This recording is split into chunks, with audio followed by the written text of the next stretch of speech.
안녕하세요, 여러분. 저는 40대 후반이 된 여자입니다. 사실 저는 아주 어린 시절이 기억이 나지 않아요. 그러니까 제가 어느 부모의 뱃속에서 태어났는지, 어떻게 시설로 들어가게 된 건지 하는 기억 말입니다. 지금은 40대 후반에 접어들어 기억력이 많이 퇴화되어 기억이 더욱 안 날 수도 있지만, 어린 시절에도 저의 친부모에 대한 기억은 전혀 없었던 것 같습니다. 저는 고아원에서 자랐고 사람이 무섭고 두려운, 또 사람에게서 벗어나고 싶은 사람입니다. 제가 왜 이렇게 사람을 혐오하게 되었는지는 제 이야기가 끝이 나면 모두들 아시게 될 것이라 생각합니다. 저는 어릴 때 포대기에 쌓여 고아원 문 앞에 버려졌다고 했습니다. 제 기억은 아니고 저를 키워주신 고아원 원장님의 말씀이 그러했습니다. 출생신고조차 되어 있지 않은 핏덩이였다고 하셨습니다. 이름도 없고 생년월일만 짤막하게 적힌 종이와 함께 추운 날 버려진 저는 고아원 원장님께서 직접 출생신고를 해주신 몇 안 되는 아이 중 하나였습니다. 참 매정한 부모 아닙니까? 젖먹이 아이에게 초유는 먹여봤을지 도대체 어떤 사정이 있었기에 저를 그렇게 버리고 떠난 것인지 이해를 할 수 없었습니다. 고아원에서 자라는 동안 저는 사랑을 듬뿍 차지하는 아이도 아니었습니다. 항상 눈치를 보기 바빴고 주눅 들어 있었습니다. 우는 것밖에 할 수 없는 그 어린 아기 때도 이상하게 잘 울지 않았다고 고아원 원장님께서 말씀해 주셨습니다. 제가 성인이 된 이후에 부모의 흔적을 찾아보고 싶어서 고아원을 다시 방문했을 때에 해주신 이야기였습니다. 저는 부모의 흔적을 전혀 찾을 수 없었고 지금까지도 제 친부모가 누구인지, 어디서 뭘 하며 살고 있는지도 알 수가 없었습니다. 평생을 고아원에서 살 줄 알았던 저에게 기회가 찾아오게 된 것은 제가 4살 생일을 치르고 며칠 뒤였습니다. 그날따라 유난히 제가 원하는 비싼 케이크에 꽃가루까지 선물을 받았던 터라 매일이 오늘만 같았으면 좋겠다 하는 생각을 한 날이었습니다. 원장 선생님께서는 돌봐야 하는 아이들이 많았기에 비싸고 맛있는 케이크보다는 늘 싸고 큰 케이크를 사주셨거든요. 그날은 이상하게 제가 늘 먹고 싶어 했던 초콜릿이 가득 올라간 케이크를 사주셨고, 다른 애들에 비해 가장 큰 조각을 저에게 주셨던 날이었습니다. 생일이었으니까 이제 잘 해주시려나 보다 하고 생각했던 것도 잠시, 저는 며칠 뒤 미국으로 입양을 가게 되었습니다. 먼 나라로 떠나야 하는 4살 배기 아이에게는 새 가족을 만난다는 설렘보다 두려움이 훨씬 컸습니다. 저의 양부모님은 미국에서 터전을 잡고 살고 계시는 재미교포 2세였는데 아이가 생기지 않아 결국 입양을 결정하셨던 것이었습니다. 그래도 한민족 핏줄을 입양하고 싶다는 바람에 한국까지 와서 입양 절차를 밟고 저를 데려가셨던 것이었습니다. 저는 미국에서 천천히 적응을 하며 양부모님을 정말 제 부모처럼 생각하고 의지하면서 하루하루를 버텨나갔습니다. 하지만 항상 행복은 저를 비껴나가는 듯 했습니다. 양부모님이 저를 입양한 지 12년 만에 임신을 하시게 된 것이었습니다. 절대로 아이가 생길 일 없다고 장담을 했던 두 부부에게 친핏줄이 생기니 얼마나 끔찍하게 아끼셨을까요? 제 나이 16살에 생긴 동생은 너무나도 작고 예뻤고 저는 진심으로 제 친동생처럼 생각했기에 한 번이라도 더 보고 싶어 안달이 난 상태였습니다. 하지만 저희 양부모님은 저를 믿지 못하셨고 제가 아이를 해칠까봐 늘 두려워하셨습니다. 너는 내 자식이나 다름없다. 우리가 핏줄로 이어지진 않았지만 너는 평생 내 자식이다 하셨던 양부모님은 한순간에 돌변하셨습니다. 아이가 생긴 그날부터 저는 그저 검은 머리 짐승일 뿐 그 이상도 이하도 아니었죠. 저에게 그런 소리까지 하셨습니다. 우리가 널 거둔 건 우리의 장례를 치러줄 사람이 필요했던 것뿐이라고요. 어떻게 피가 섞이지 않았는데 우리가 한 가족일 수 있냐고 저를 핍박하고 내치셨습니다. 동생이 태어난 뒤 저는 양부모에게 다시 예쁨을 받았으면 좋겠다는 마음에 지극정성으로 제 동생을 돌봤습니다. 하지만 저에게 돌아온 말은 비수뿐이었습니다. 우리 애를 해치려고 다가간 건 아니냐면서 저를 밀어내셨거든요. 저는 이 모든 나날이 꿈같이 느껴졌고 한순간에 돌변해버린 부모님의 마음을 이해할 수가 없어 매일매일 너무나도 아팠습니다. 결국 제가 18살이 되던 해에 양부모는 저에게 아주 조금의 돈이 들어있는 통장을 던지면서 이야기를 하셨습니다. 도무지 불안해서 같이 살 수가 없을 것 같다면서 저에게 이제 한국으로 돌아가라고 파양을 결정하겠다는 이야기를 하셨습니다. 저는 그날 양부모의 다리에 매달려 얼마나 울었는지 모르겠습니다. 성인도 아니고 18살 된 저에게 집을 나가라고 하셨으니까요. 거기다가 같은 미국 땅덩어리에 있으면 앙심을 품을지도 모른다며 저에게 한국으로 돌아가라고 하니 제 나이에 받아들이기 힘든 일방적인 통보였습니다. 제가 한국말을 못하는 건 아니었지만 영어만큼 편하지도 않았고 14년이라는 시간 동안 한 번도 가본 적 없는 땅덩어리로 돌아가라고 하니 현실을 받아들이기 힘들었습니다. 저는 죽어도 가지 않겠다고 했지만 미성년자에게 무슨 힘이 있겠습니까? 제가 살던 동네에 이상한 헛소문이 퍼지기 시작했습니다. 제가 고작 2살 된 아기에게 해를 가하고 있다는 소문이었습니다. 그 소문은 돌고 돌아 학교에도 다 퍼지게 되었고 저는 얼굴을 들고 다닐 수가 없었습니다. 미국에서 아동에게 해를 가하는 일은 정말 큰일이었기에 저는 경찰 조사까지 받았습니다. 정말 입양한 아이가 질투가 나서 아이에게 해를 가한 줄 알고 신고를 한 이웃 덕분에 말입니다. 저는 그런 시선과 핍박, 압박을 견디지 못하는 지경까지 이르렀고 양부모의 바람대로 그 소액이 든 통장을 들고 한국이라는 땅덩어리를 밟았습니다. 미성년자의 힘으로 아무것도 할 수 없었던 저는 물어물어 고시원이라는 곳에 자리를 잡게 되었습니다. 저의 처지를 불쌍하게 여겨주신 고시원 주인 부부가 고시원 청소일을 하면 방을 공짜로 내어주겠다고 하셔서 그 일을 하면서 더부살이를 했습니다. 고시원에서 먹을 수 있는 것은 김치와 쌀밥이 전부였지만 가릴 처지가 못 되었기에 저는 그 밥으로 연명을 했습니다. 고등학교를 가라는 고시원 주인 부부의 조언 덕에 혼자서 학교까지 찾아가 입학을 하겠다고 했고 저는 학교를 다니면서 틈틈이 아르바이트를 했습니다. 아무리 공짜 밥을 먹고 공짜로 잠을 잔다고 해도 저에게 기본적으로 들어가야 할 돈이 필요했기 때문이었습니다. 정말 안 해본 일을 꼽는 게 더 편할 정도로 모든 잡일이란 잡일은 다 해봤습니다. 악착같이 하루에 4시간을 자면서 버티고 일하고 공부하고 한 덕에 그럭저럭한 대학까지 붙긴 했는데 대학 등록금이 한 푼도 없었습니다. 내놓으라 하는 대학은 아니었지만 그래도 완전 똥통 학교는 아니었기에 대학을 다니며 공부를 하고 싶다는 열망은 있었습니다.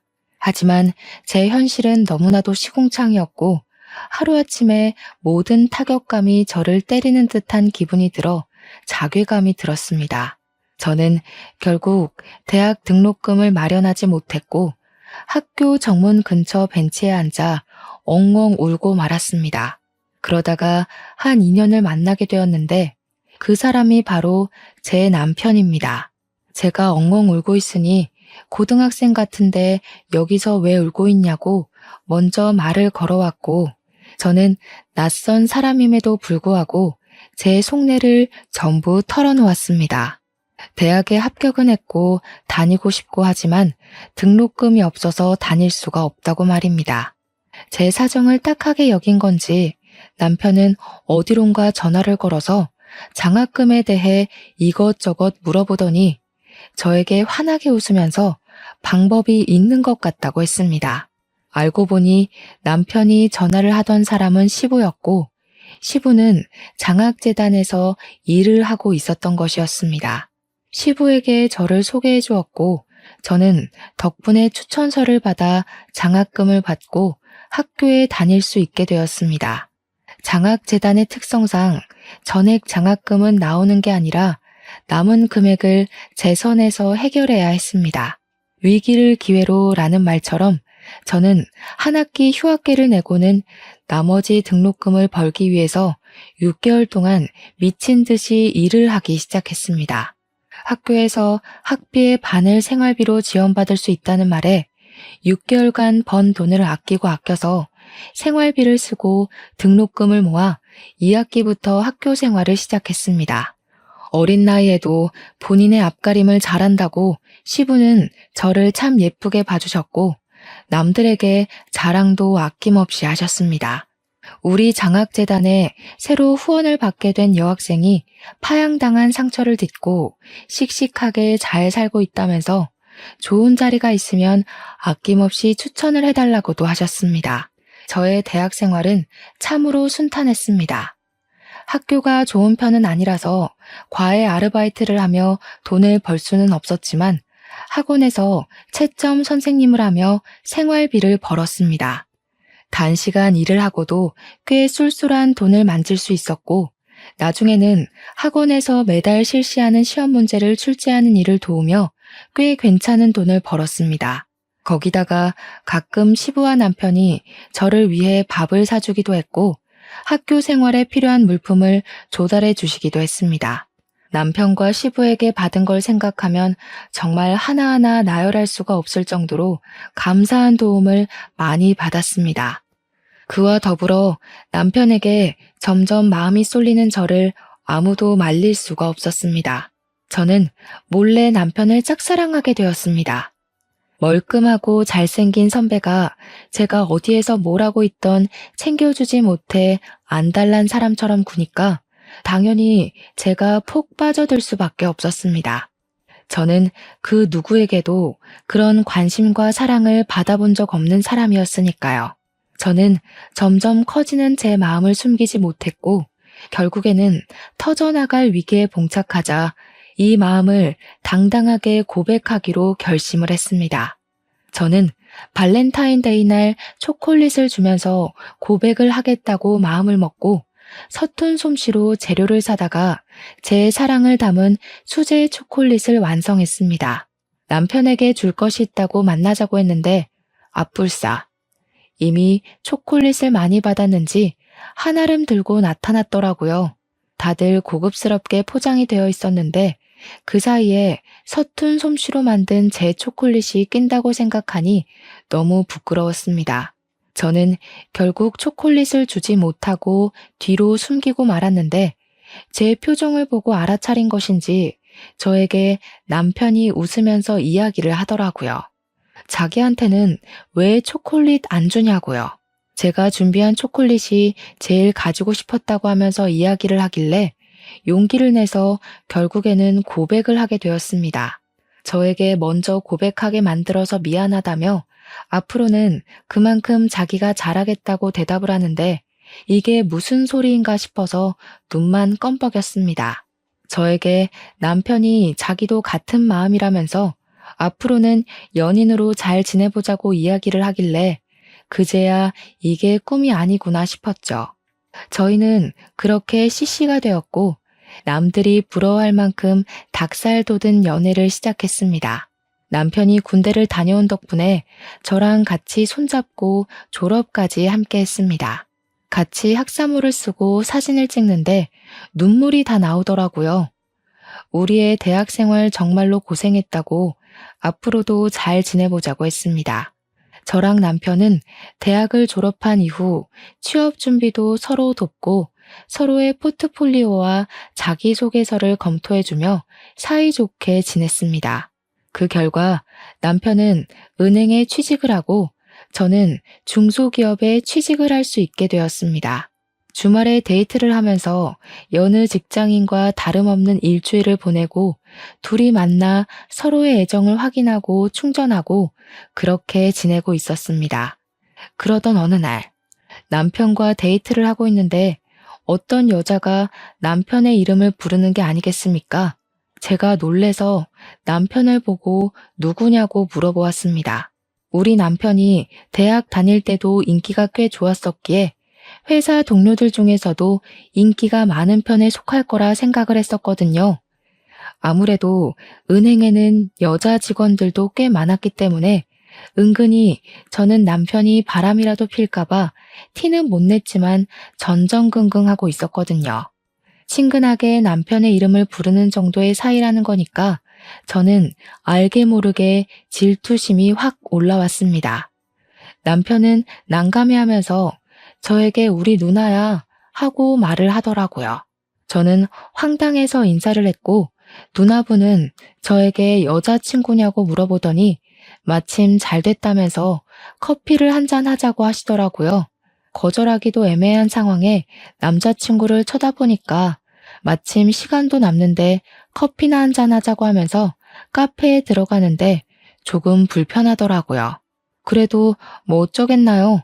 거기서 제가 불편하다고 해봐야 서로 얼굴 붉히는 일만 일어날 것 같아서 알겠다고 하고 카페에 들어갔습니다. 커피가 나오지도 않았는데 저한테 이것저것 질문을 하는데 저도 밉보이고 싶은 마음은 없었기에 성심성의껏 대답을 해드렸습니다. 집은 어디에 있냐? 학교는 어디를 나왔냐? 회사는 어디를 다니고 있냐? 몇 살이냐? 둘이 얼마나 만났냐? 부모님은 뭐 하시냐? 진짜 저에게 물어보고 싶었던 것이 꽤 많았는지 쉴 새 없이 질문을 하시는데 저도 대답을 하다가 입이 다 마를 지경이더라고요. 하나하나 성의 있게 대답을 하다가 부모님이 안 계시다고 이야기를 하니 저를 안쓰럽게 바라보시면서 두 분 다 돌아가신 거야? 하고 물어보시더라고요. 아니에요. 저는 어릴 때 고아원에서 자랐고요. 미국으로 입양을 갔다가 피치 못할 사정으로 인해서 한국으로 돌아오게 되었어요. 그 뒤로는 지금까지 쭉 혼자 지내고 있고요. 피치 못할 사정이면 뭐 파양? 아니, 입양까지 잘 가놓고 파양을 당할 정도면 무슨 짓을 하고 다녔길래? 소위 말하는 일진 그런 거였나? 미국 애들은 마약도 하고 뭐 상가 같은 것도 털고 그런다던데. 그런 짓 해서 파양당한 거야 설마? 저에게는 파양이라는 단어 자체도 조금 상처인 부분이었거든요. 그런데 아무렇지 않게 들쑤시는 저런 말이 너무나도 견디기 힘들었습니다. 제가 표정이 점점 굳고 어떤 대꾸를 해야 할지 몰라서 조용히 입을 다물었더니 신우가 혀를 끌끌 차더라고요. 진짜 마약이라도 한 거 아니냐면서 팔뚝 좀 보자 하는데 기분이 너무 나쁘더라고요. 남편을 쳐다보니 남편도 이건 아니다 싶었는지 지 누나를 막 말리더라고요. 그게 무슨 소리냐고 허튼 소리 하지 말라고요. 그 자리에서 제가 무슨 말을 더 할 수 있겠습니까? 조용히 커피만 마셨죠. 그러니 신우가 저에게 기분 나빴냐고 물어보시면서 또 자기 할 말만 하대요. 기분 나쁘게 듣지 말고 그냥 인성에 문제 있으면 우리 동생이랑 만나는 거 내가 못 만나게 해야 될 것 같아서 물어본 것뿐이야. 누나, 그만 좀 해. 애 표정 굳은 거 안 보여? 왜 그래 진짜? 왜? 내가 못할 말한 것도 아니고 나도 사실은 입양하거든? 우리 동생이 태어나기 전에 입양을 오게 됐어. 이 집도 자기 친핏줄. 그것도 아들이 생겼는데도 나를 얼마나 예뻐했는지 몰라. 그러니 파양도 안 시키고 지금까지 같이 살고 있는 거 아니겠어? 파양이라는 게 절차도 복잡하고 쉽지 않잖아. 그러니까 당연히 내가 오해하고 문제가 있었을 거라 생각할 수밖에 없지 않겠어? 그것도 같은 대한민국 땅덩어리도 아니고 미국에서 파양을 당했다는데 궁금할 수도 있지. 되게 예민하게 구네. 저는 기분이 너무 나빠서 꼭 울음이 터질 것만 같았고 그 자리에서 아무렇지 않은 척하는 게 버거웠습니다. 결국 고개를 푹 숙이고 최대한 흘려드리려고 하고 있으니 남편이 벌떡 일어나서 제 손을 잡더라고요. 영화 볼 시간이 다 됐다면서 예매하지도 않은 영화를 보러 가자고 저를 끌고 나오는데 신우가 입을 삐죽 내밀더라고요. 이렇게 우연하게 만난 것도 인연인데 같이 밥이라도 먹어야 하는 거 아니냐면서 영화 예매를 취소하라고요. 남편이 뭘 그렇게 누나 마음대로 하려고 하냐고 우리도 일정이 있으니까 오늘은 이만 헤어지자고 하는데 기분이 참 그랬습니다. 남편이 오늘은 이라고 말한 게 꼭 다음에 다시 만나자고 약속을 잡는 것 같아서 말입니다. 남편은 저에게 헌신적인 사람이고 다정한 사람이지만 남편의 가족들은 저를 밀어내려고 할 것 같아서 환영하지 못한 마음에 기분이 우울해졌습니다. 하지만 그것은 아주 빙산의 일각이었습니다. 그 뒤로 남편이 주말에 저를 만나면 고민이 가득한 얼굴로 앉아있기도 했고 가끔은 휴대폰을 보면서 작게 욕도 하고 짜증도 내고 하는 겁니다. 한 번은 데이트 중간에 신우에게서 전화가 걸려왔고 남편이 처음에 짜증을 막 내더니 나중에는 화를 내면서 누나 그만 좀 하라고 하고 전화를 끊더라고요. 저는 직감적으로 나랑 헤어지라고 한 게 틀림없구나 하는 생각을 하게 되었고 너무나도 사랑하는 남편을 보내주어야 하는 건가 싶어서 마음을 졸였습니다. 그때는 결혼의 결자도 이야기가 나오지 않았을 때라 저는 더욱더 불안한 마음을 가지게 되었습니다. 남편이 계속 휴대폰만 보면 성질을 내길래 한 번은 몰래 훔쳐보았는데 글쎄 신우가 남편에게 제가 너무나도 마음에 안 든다고 수시로 연락을 해왔더라고요. 가난한 것도 그렇고 내세울 것 없는 것도 그렇고 중소기업에 다니고 있다는 것도 너무나도 흠이라고 했습니다. 물론 대부분의 내용은 파양당한 이유를 알아봐라. 분명 숨기는 게 있을 거다 하면서 남편에게 의심을 키우게 하는 문자로 이루어져 있었습니다. 저는 인간으로서의 마지막 자존심을 박탈당하는 기분을 느꼈습니다. 그러다가 그런 문자들 사이에서 신우가 남편에게 다른 여자를 소개받으라고 소개팅을 주선한 문자를 발견하게 되었습니다. 남편에게 깊은 배신감이 들고 그러더라고요. 물론 남편이 그 자리에 나갔는지 나가지 않았는지 저는 모르고 있었고요. 서운한 마음이 켜켜이 쌓이면서 저는 남편에게 점점 거리를 두기 시작했고 남편도 그걸 눈치챈 것 같았습니다. 하루는 시부가 저에게 밥을 사주겠다고 하셔서 자리에 나갔는데 제 표정이 영 좋지 않으니 무슨 일이 있냐고 물어보시더라고요. 말을 할까 말까 고민을 하다가 이대로 당하고 있을 수는 없겠다는 생각에 시부에게 모든 걸 털어놓았습니다. 사실은 신우를 우연치 않게 만났는데 로 시작된 이야기는 제 파양을 들쑤신 것부터 소개팅을 주선한 이야기까지 빠짐없이 전달되었습니다. 시부는 얼굴이 창백해졌다가 새빨개졌다가 반복하면서 화가 엄청나게 났는지 결국 신우에게 전화를 걸어서 한바탕 잔소리를 퍼부었습니다. 애한테 어떻게 그런 상처를 줄 수가 있냐면서 그러고도 네가 사람이냐고 왜 사람 속을 자꾸 뒤집어 놓는 거냐고 소리를 막 지르셨습니다. 그렇게 사그라들 줄 알았던 신우의 모멸은 그날 밤 저에게 고스란히 배가 되어 돌아왔습니다. 어떻게 우리 아빠한테 그런 걸 이럴 수가 있어? 너 우리 아빠랑은 어떻게 아는 사이인데? 아버님이랑은 장학재단에서 알게 되었습니다. 아버님께서 추천서를 써주신 덕분에 제가 장학금을 받을 수 있었거든요.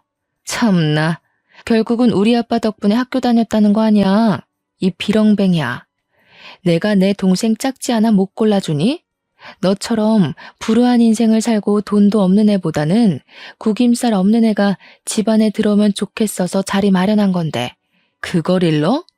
어이없어 정말. 시부가 그 이후에도 신우가 저에게 난리를 치면 언제든지 일러 바치라고 했었기에 저는 참지 않고 시부에게 일렀습니다.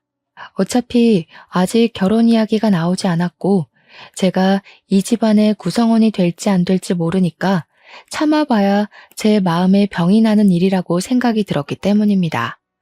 한 번, 두 번 저에게 난리를 치던 신우는 시부의 계속된 압박과 잔소리에 결국 저에게 연락을 하지 않게 되었습니다.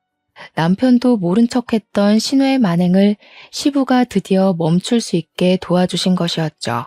시부는 신우의 휴대폰에서 제 번호도 지워버렸고 남편에게도 똑바로 하라고 저한테 상처 주면서 만나지 말라고 혼을 냈다고 하시더라고요. 남편이 그날 이후로 저에게 누나가 뒤에서 그러고 있을 줄 꿈에도 몰랐다며 미안하다고 사과를 했습니다. 누나가 자꾸 자기만 보면 헤어져라, 다른 여자 소개받아라 하는 통에 자기도 스트레스를 받고 있었다고 신경 쓰지 못해서 미안하다고 하더군요. 저는 남편의 진심을 엿보게 된 것 같아서 쿨하게 용서를 해주었습니다. 제가 남편을 너무나도 많이 사랑하고 있었으니까요.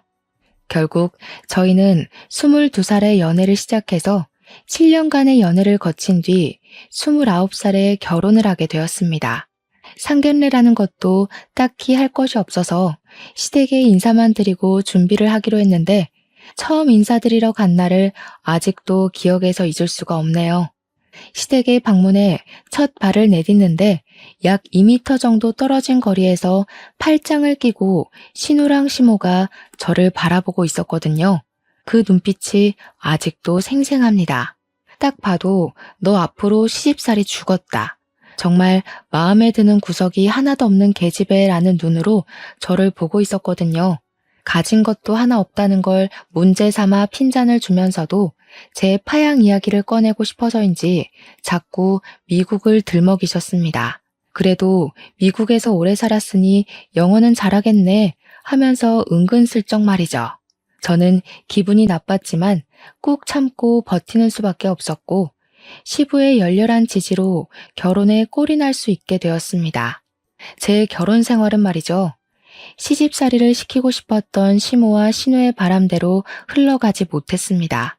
시부가 하나하나 저를 끌고 다니면서 챙겨주셨고 제가 부당한 대우를 받지 않도록 지켜주셨기에 시모와 신우의 질투가 어마어마했습니다. 신우에게는 아이가 둘이 있었는데 신우가 꽤 어린 나이에 사고를 쳐서 결혼을 한 덕에 애들 나이가 조금 있었습니다. 시조카가 초등학생이었는데 항상 신우 혼자서 애를 데리고 다니는 것이 궁금해서 시매부는 뭘 하냐고 물어보니 이혼했다고 하더라고요. 이혼해서 애를 둘 키우는 거나 나름 존경스럽긴 하네 한 것도 잠시 틈만 나면 저에게 애를 맡기고 주말에 놀러 가는 게 아니겠습니까? 영어를 가르치라면서 주말이면 우리 집에 애를 두고 나가고 지는 술을 처먹으러 가고 여행을 가고 하는 겁니다. 남편도 처음에는 신우한테 너무한 거 아니냐고 우리 집이 무슨 보육원인 줄 아냐고 당장 애 데려가라고 난리를 쳤습니다.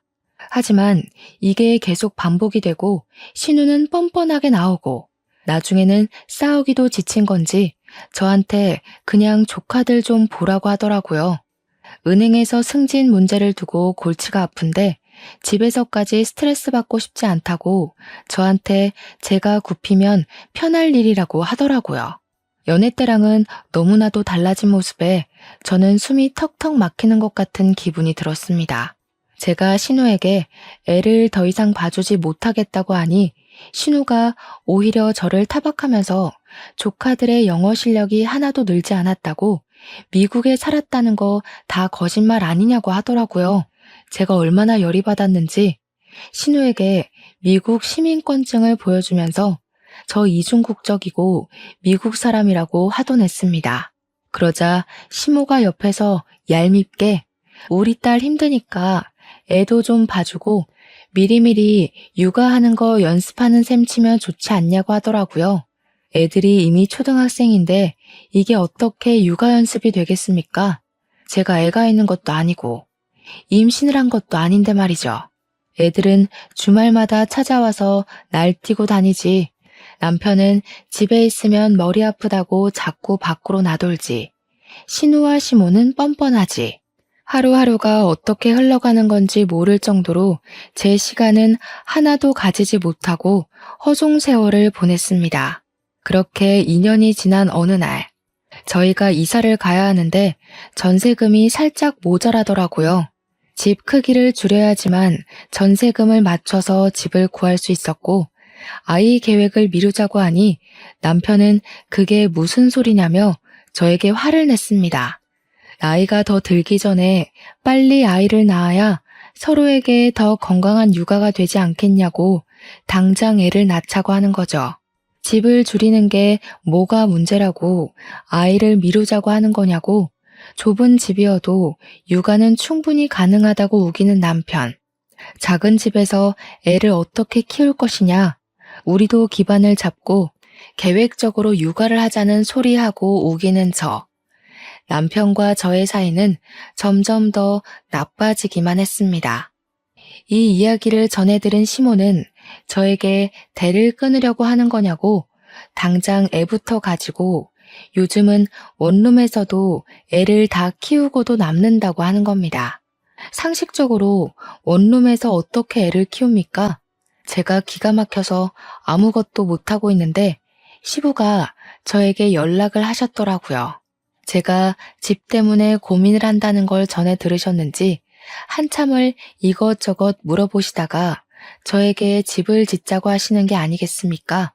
갑자기 집을 짓자고 하셔서 이게 무슨 소리인가 하니 시부가 예전에 사둔 변두리 땅이 있는데 요즘 거기가 개발되어서 학교도 들어오고 편의시설도 다 생겼다고 하더라고요. 서울이랑 멀지 않은 경기권이고 버스랑 지하철도 다 있으니까 출퇴근하는 데에도 아무 문제가 없을 거라며 이야기를 하셨습니다. 그 터가 주택 부지로도 충분히 쓸 수 있는 공간이니까 한 3층짜리 집을 지어서 저희 가족과 시부모님이 분리형으로 세대를 꾸려서 지내는 게 어떠냐고 하시더라고요.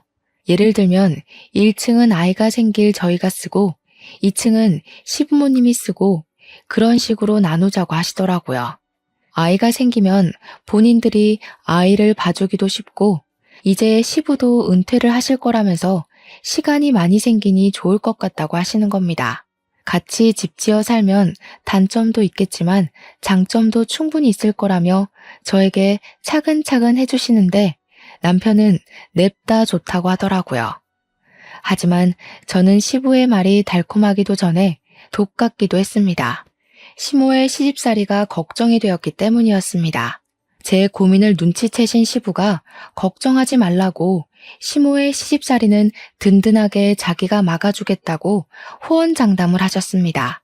제가 지금 당장 가릴 처지가 아니었기 때문에 저는 결국 고개를 끄덕였고 그렇게 집을 짓기 시작했습니다. 일단 시부모님의 노후자금으로 쓸 돈을 전부 쏟아부어 건물을 올리고 저희 전세금을 나중에 드리기로 결정했습니다. 집은 8개월 만에 지어졌고 저와 남편은 그동안 단기 전세를 살다가 이사를 했는데 상상도 못할 일이 벌어졌습니다. 바로 3층짜리 집 중 2층은 전세를 주기로 했었는데 2층에 신우가 쏙 하니 이사를 들어와 알박기를 시전한 것이었습니다. 시모는 미리 알고 있었던 건지 별말을 하지 않았지만 저와 시부는 너무나도 어이가 없어서 신우를 멍하니 바라만 보았습니다. 당당하게 신우는 어차피 너네도 애 낳으면 뛰어다닐 게 뻔하니까 1층에 살아야 하지 않겠냐고 배려를 한 거라며 발망치를 든 신우는 2층에 자리를 잡았습니다. 층간소음이 어찌나 심한지 집을 꼼꼼하게 지었지만 뛰어다니는 초등학생 조카들의 소음은 그 벽을 뚫고 전해지더라고요. 시부모는 3층, 신우네는 2층, 저희는 1층에 자리를 잡고 어영부영 한가족 살림을 하기 시작했습니다. 저는 집을 이사하고 나서 계획했던 대로 임신을 하게 되었고 특히나 시부가 좋아하셔서 무척이나 마음이 좋았습니다. 같이 살다 보니 저희는 전세금 모았던 걸 전부 시부모님한테 드렸으니까 신우는 얼마를 내고 들어온 건지 궁금해지더라고요. 은근슬쩍 신우한테 얼마 내고 들어왔냐고 물어봤더니 자기는 집 짓는데 한 푼도 내지 않았다고 당당하게 이야기를 하더라고요. 저한테 우리 엄마 아빠 집인데 뭐 어떠냐고 하길래 저희는 집은 있다고 이야기를 하니 지금 돈 가지고 유세 떠냐고 어이없다고 하더라고요. 당연히 어이가 없죠. 시부모님이 나중에 돌아가시고 나면 이 집을 어떻게 처분할 건지도 생각을 해봐야 했으니까요. 가끔 시부모 집에서 밥을 먹을 때마다 그걸 가지고 신우가 꼬투리를 잡더라고요. 너네는 이 집 지을 때 돈 냈다고 지분 있다고 올케가 그러더라. 우리 엄마 아빠 죽으면 나 쫓겨나겠네. 서러워서 어쩌나? 일부러 저를 곤란하게 만들으려고 그런 소리를 하는 것이었습니다. 그럴 때마다 시모는 저한테 왜 속 시끄럽게 돈돈거리냐고 우리가 빨리 죽었으면 좋겠기에 하는 말이냐고 핀잔을 주었습니다. 남편은 저에게 욕심 부리지 말고 여기서 평생 살 거니까 그냥 좋은 게 좋은 거다 하고 고개 숙이고 살라고 했습니다. 하지만 시부만큼은 그런 사람들 사이에서 제 편이 되어주셨습니다. 우리 며느리가 맞는 말 했지 뭐. 너는 나중에 우리 죽고 나면 쫓겨나도 할 말 없어. 돈 한 푼도 안 냈잖아. 아니 아빠, 어떻게 딸한테 그런 소리를 할 수가 있어? 지금 나 입양하라고 구박 주는 거야? 어머 얘가 우리가 언제 너 입양하라고 차별을 했니? 뭘 했니? 못하는 말이 없어 아주. 그리고 며느라가 너도 그렇다 참. 왜 그런 소리를 해서 애 속을 뒤집어 놓니? 그러니 우리 딸이 입양하니 뭐니 저런 소리를 하지. 저런 생각 자체를 하지 않게 가족 간에 분란 만들지 말고 네 자리나 잘 지키렴. 저는 그 자리에서 남편이 제 편을 들어줄 거라 생각했지만 남편도 시모의 말에 동의를 하면서 가족 간의 분란을 만들지 말라고 한 소리를 하더라고요. 저는 다른 것보다 남편이 제 편을 들어주지 않는 것이 서운해서 눈물을 뚝뚝 흘리면서 집으로 내려와 버렸습니다. 그러던 어느 날 신우가 저한테 조카들에게 영어를 좀 알려주었으면 좋겠다고 이야기를 하더라고요. 돈 한 푼도 주지 않고 부려먹을 게 뻔해 보였기 때문에 저는 정중하게 거절의 의사를 비췄습니다. 제가 회사 일이 바쁘기도 했고 중소기업 특성상 선주문이 들어오는 시기가 되면 퇴근이 늦어질 정도로 엄청나게 바빴거든요. 제가 맨날 퇴근을 늦게 하던 시기라서 도저히 시간이 나지 않을 것 같다고 남편한테 밥 차려줄 시간조차 없다고 이야기를 했습니다. 물론 조카를 맡고 싶지 않았던 마음이 컸지만 시간이 없는 건 사실이었습니다. 그러자 신우가 하는 말이 저녁 시간에 8시든 9시든 1시간만 애들한테 과외를 해주면 매일 저녁밥을 본인이 차려서 가져다 주겠다고 이야기를 하는 겁니다. 밥을 차릴 시간에 애들을 봐주고 신우가 밥을 차려주겠다고 하니까 저한테는 그다지 나쁘지 않은 거래로 보이더라고요. 그래서 일주일 내내 해주는 건 좀 어렵고 일주일에 3번씩 해주겠다고 했고 신우가 웃으면서 당장 오늘부터 저녁을 해주겠다고 하더군요. 조카들 영어 과외를 1시간 정도 해주고 신우가 저희 집으로 각자 먹을 밥을 트레이에 담아서 가져다 주는 생활을 하게 되었습니다. 신우가 그렇게 착한 사람이 아님을 분명 알고 있는데도 밥도 개개인 그릇에 딱딱 식당처럼 내주고 설거지도 본인이 하겠다면서 그릇을 들고 가더라고요. 솔직히 저는 너무나도 편했고 남편도 신우가 해주는 밥이라서 그런지 반찬 투정 한 번 없이 밥을 잘 먹더라고요. 그런데 그런 생활이 지속된 지 한 3주쯤 흘렀을까요? 어느 날 갑자기 밥맛이 조금 이상하게 느껴지는 게 아니겠습니까? 제가 임신 중이었기 때문에 입덧이 뒤늦게 시작이 된 건가 싶어서 몇 술깔 먹지 않고 자리를 정리하고 일어났습니다.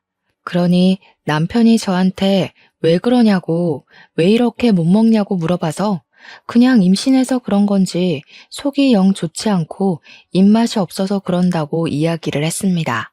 신우한테는 고생해서 차려준 밥이니 밥맛이 이상하다는 소리는 딱히 하지 않았습니다. 그런데 그 뒤로도 계속 밥에서 이상한 냄새가 나서 도저히 먹을 수가 없는 게 아니겠습니까? 제가 계속해서 밥을 먹지 않고 버리니 남편이 왜 그러냐고 하더라고요. 지금 우리 누나가 정성스럽게 차려준 밥인데 안 먹고 버리는 거야? 아니, 당신 밥은 괜찮아? 이상하게 밥에서 냄새가 나고 역해서 먹질 못하겠어. 그러니 남편이 저에게 그래? 하면서 자기 밥이랑 바꿔 먹자고 하더라고요. 그래서 남편 밥을 먹어보니까 이상한 냄새도 안 나고 맛도 멀쩡한 게 아니겠습니까? 남편한테 내 밥에서 냄새 나고 맛도 이상하지 않냐고 물어보니까 남편이 전혀 모르겠다면서 괜히 유난 떠는 거 아니냐고 우리 누나가 그렇게 싫으냐고 하더라고요. 저한테 너 그거 병이야. 시자 들어가면 다 싫어하는 이상한 병. 이러면서 호통을 치는데 임산부한테 그게 할 말인지 서럽더군요. 제가 진짜 이상한 맛이 나서 그런다고 제 말 좀 믿어달라고 했더니 앞으로는 밥을 바꿔 먹자고 그러더라고요. 자기는 맛만 좋고 똑같다면서요. 그런데 문제는 여기서부터 시작이 되었습니다. 남편이 출근을 하는데 자꾸 눈이 침침하다고 하는 겁니다. 안과를 가보라고 하니까 노안인가? 하면서 대수롭지 않게 생각을 하더라고요. 아직 30대 중반인데 벌써 노안이 오겠냐고 대충 넘겼는데 그날 오후에 시부가 친구를 만나러 밖에 나갔다가 사고를 당했다는 연락을 받게 되었습니다. 병원에 놀라서 찾아가니 시부가 온몸에 붕대를 감고 있는데 의사 말로는 정말 기적적으로 살아난 거라고 하더라고요. 교통사고였는데 시부가 앞에 차를 보지 못하고 그냥 들이받은 것 같다고 하면서 과실도 100% 시부의 잘못이라는 겁니다. 무려 중앙선을 넘어서 마주오던 차량과 정면으로 부딪힌 것이었습니다. 시모는 엉엉 울고 있고 시부는 의식이 돌아와서 드문드문 말을 하셨는데 자꾸 눈이 잘 안 보인다고 침침하다고 하시더라고요. 남편도 눈이 침침하다고 했었다는 게 떠오르면서 괜히 이상한 기분이 들었습니다. 뭔가 놓치고 있는 기분이 들었거든요. 시무랑 신우가 저에게 잠시 병실을 좀 지키고 있으라고 하길래 제가 오늘 돌볼 테니 집에 가서 쉬시라고 말을 전했습니다. 제가 병실을 지키고 있는 사이 남편이 퇴근해서 오더니 본인도 진료 예약을 좀 잡는 게 좋겠다고 하면서 저에게 그냥 집으로 가라고 하더라고요. 임산부가 병실을 지켜봐야 뭘 하겠냐고. 다음 날이 때마침 주말이니 본인이 지키고 있겠다고 하더라고요. 그래서 고맙다고 이야기를 하고 저는 집으로 돌아왔는데 아무래도 시모한테 이야기를 해두는 게 좋겠다 싶어서 3층으로 올라갔습니다. 그런데 신우랑 시모가 이야기를 나누고 있는 소리가 들리더라고요. 아니, 왜 며느리 눈은 괜찮고 우리 아들 눈이 침침하다 그러냐? 둘 밥이 바뀐 거 아니야? 아니, 그럴 리가 없는데. 내가 옳게 거라고 콕 집어서 알려준단 말이야. 우리 아들이 대신 먹고 있는 거 아니겠지? 아이고, 메탄올인가 뭔가 하는 거 그거 이제 그만 넣어라. 불안하다. 아니, 언제는 엄마도 좋은 생각인 것 같다고 했잖아. 아빠처럼 옳게도 사고 나면 딱인데. 임신까지 했으니 보험금도 2배 아니야. 너희 아버지도 한 방에 갔어야 했는데 저렇게 살아서 어쩌냐. 치료비는 어쩌고. 거기다가 중앙선을 넘어가지고 보험금도 사망보험금만 나올 것 같은데 죽어주지 좀. 그래서 엄마 돈 한 푼도 없다고? 아씨, 진짜 우리 어떡해. 저는 메탄올이라는 소리에 머리털이 쭈뼛 서는 것 같았습니다. 너무나도 놀랬죠. 사건의 전말을 전부 들었지만 증거가 전혀 없는 상황이었고 그 둘을 제대로 잡아 쳐넣으려면 증거가 필요했습니다. 저는 시조카들이 평소에 강아지를 키우고 싶다고 했던 게 생각이 나서 바로 강아지 한 마리를 분양받았습니다. 시조카들이 아니나 다를까 강아지를 데리고 놀고 싶다고 하길래 된다고 이야기를 하고는 신우에게 말을 했습니다. 신우, 우리 강아지가 어려서 그런데 집에 펫 카메라 좀 두고 가도 될까요? 혹시 뭐 잘못 먹거나 하면 큰일이라서요. 신우가 별 생각이 없었는지 그렇게 하라고 이야기를 하더라고요. 요즘 펫 카메라는 녹화도 되고 소리도 녹음되며 각도 조절이나 줌 같은 기능도 다 있거든요. 밥을 차리는 동안 저는 조카들 과외를 하면서 몰래 휴대폰으로 펫 카메라를 보고 있었는데 아니나 다를까 신우가 제 밥에다 뭔가를 타더라고요. 확대해서 살펴보니 공업용 메탄올이었습니다. 저는 그 길로 신우가 밥 차려준 걸 잘 먹겠다고 받아든 뒤 바로 그 밥그릇 채로 경찰서에 들고 갔습니다. 우리 신우가 절 죽이려고 했다고 검사를 좀 해달라고 하니 경찰이 처음에는 웬 정신 나간 여자인가 하고 저를 보더라고요. 제가 이게 증거라며 녹화된 팩카메라 영상을 보여주니 그제야 놀라면서 수사를 시작했습니다. 우리 시부도 남편도 이 밥을 먹은 뒤 눈이 침침하다고 했다고 시부는 사고까지 당했다고 전했습니다. 우리 남편이랑 시부가 선천적으로 비염이 심한 타입이라 코가 막혀서 냄새를 느끼지 못해서 그래서 이상한 걸 모르고 밥을 그동안 꾸준히 먹고 있었던 겁니다. 경찰은 그릇째로 들고 온 밥을 국과수에 넘겼고 성분 검사에서 메탄올이 검출되었습니다. 신우와 시모는 결과가 나오자마자 긴급으로 체포가 되었습니다. 알고 보니 둘이 사치벽이 있어서 그동안 대출을 받아 본인들 명품 쇼핑과 치장을 위해 돈을 썼더라고요.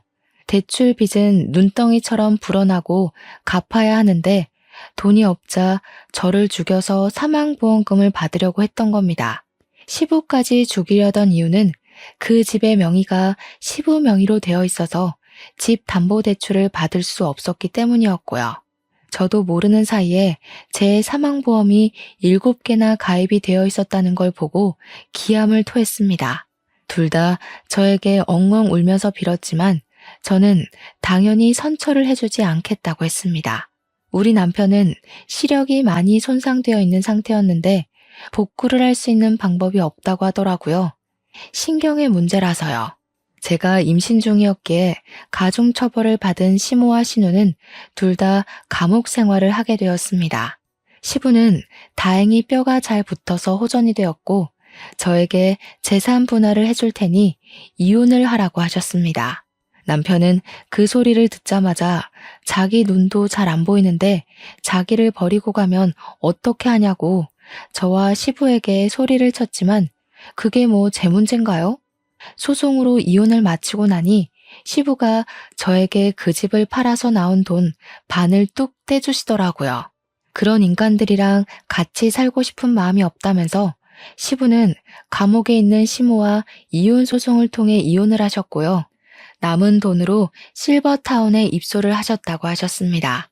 남편에게도 조금은 떼어주신 것 같은데 그 이후로 어디서 뭐라고 사는지 소식은 전혀 못 듣고 있고요. 저는 시부랑은 가끔 연락을 하고 지내고 있습니다. 벌써 이혼을 한 지도 5년이라는 시간이 흘렀습니다.